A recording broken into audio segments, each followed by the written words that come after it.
প্রথমেই প্রিয়াঙ্কা টিবরেওয়াল আপনার কাছে যেতে চাই। প্রিয়াঙ্কা টিবরেওয়াল লড়াইটা সহজ ছিল না, কিন্তু মমতা বন্দ্যোপাধ্যায়ের বিরুদ্ধে এই লড়াইটা লড়েছেন এবং হাইকোর্ট, মহামান্য হাইকোর্ট ঠিক কি জাজমেন্ট দিয়েছে এই মুহূর্তে, মানে আপনি কি পৌঁছাতে পারবেন? ময়ূক, দেখো, আমি যখনই অনেকবার এই কথাটা বলেছি, যদি আমি কিছু ডিসাইড করি সেটা লাস্ট অব্দি কিন্তু কমপ্লিট করেই ছাড়ি, এরকম ছাড়ি না। এটাও মানে মানা যায় না যে একটা রাজ্যতে, আমাদের নিজের রাজ্যতে, মানে এই ধরনের ঘটনা ঘটবে যেখানে পরিবারদেরকে সব মানে বাড়ি ফাড়ি পুড়িয়ে বের করে দিবে।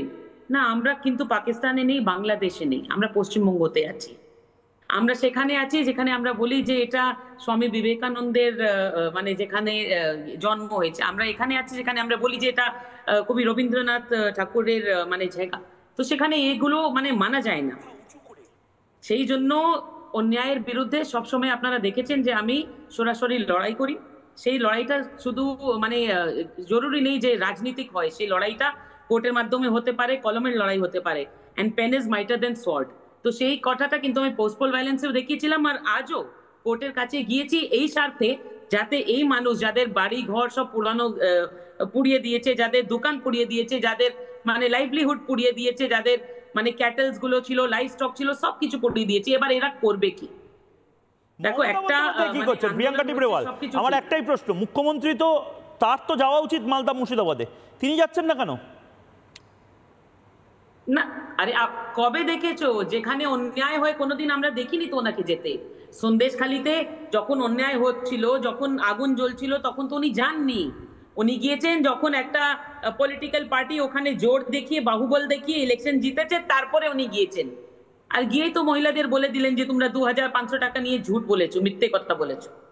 তো ওনার থেকে আমরা ন্যায়ের মানে উম্মিদই রাখতে পারি না। সেই জন্য এই লোকদের জন্য কোর্টের সামনে দ্বারস্থ হলাম।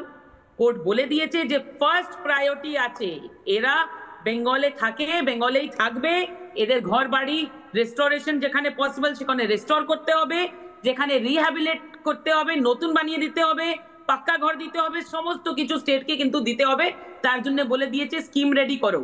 আর যত দিন বা সময়ে স্টেট লাগাবে স্কিম রেডি করার জন্য, ততদিন এদের থাকার ব্যবস্থা, খাওয়া দাওয়ার ব্যবস্থা সবকিছু স্টেটকে করতে হবে।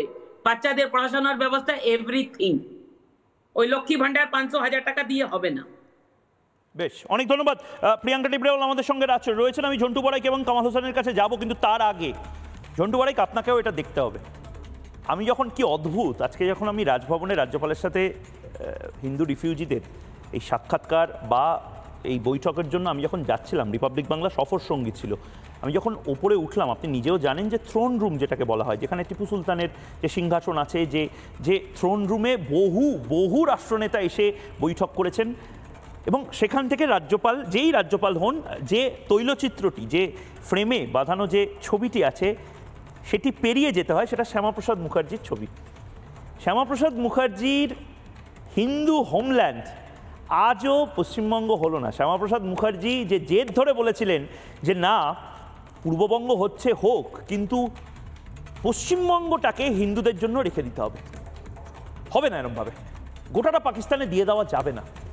শ্যামাপ্রসাদ মুখার্জির তৈলচিত্রের সামনে আমার লজ্জা লাগছিল, আমার মাথা নত হয়ে আসছিল, যখন আমার পাশ দিয়ে একদিকে তৈলচিত্র, আমার পাশ দিয়ে শ্যামাপ্রসাদ মুখার্জির ছবির পাশ দিয়ে হিন্দু রিফিউজিরা কাঁদতে কাঁদতে রাজ্যপালের কাছে যাচ্ছে। আমি একবার আপনাকে এবং বাংলার সমস্ত মানুষকে আবারও বলছি, মালদা মুর্শিদাবাদ সহ গোটা পৃথিবীর যারা উদ্বাস্তু হয়েছেন কোনো না কোনো সময়, সেই সমস্ত মানুষকে আজ এই প্রতিবেদনটি দেখাতে চাই এবং প্রশ্ন করতে চাই, কবে হিন্দুদের হোমল্যান্ড হবে?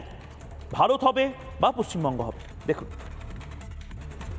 আমি এই মুহূর্তে দাঁড়িয়ে রয়েছি রাজ্যপালের একেবারে খাস তালুক, অর্থাৎ রাজভবনের যে চেম্বার, সেই চেম্বারে একদিকে থ্রোন রুম এবং একদিকে অফিস, এবং ঠিক এখানেই খুব অদ্ভুত লাগলো আমার যে তৈলচিত্রটি রয়েছে, ঐতিহাসিক তৈলচিত্র, স্বাধীন ভারতে যে তৈলচিত্রটি তৈরি হয়েছিল, আঁকা হয়েছিল যে তৈলচিত্রটি, শ্যামাপ্রসাদ মুখার্জির যে তৈলচিত্র, সেই তৈলচিত্রটি এখানে এখনও রয়েছে।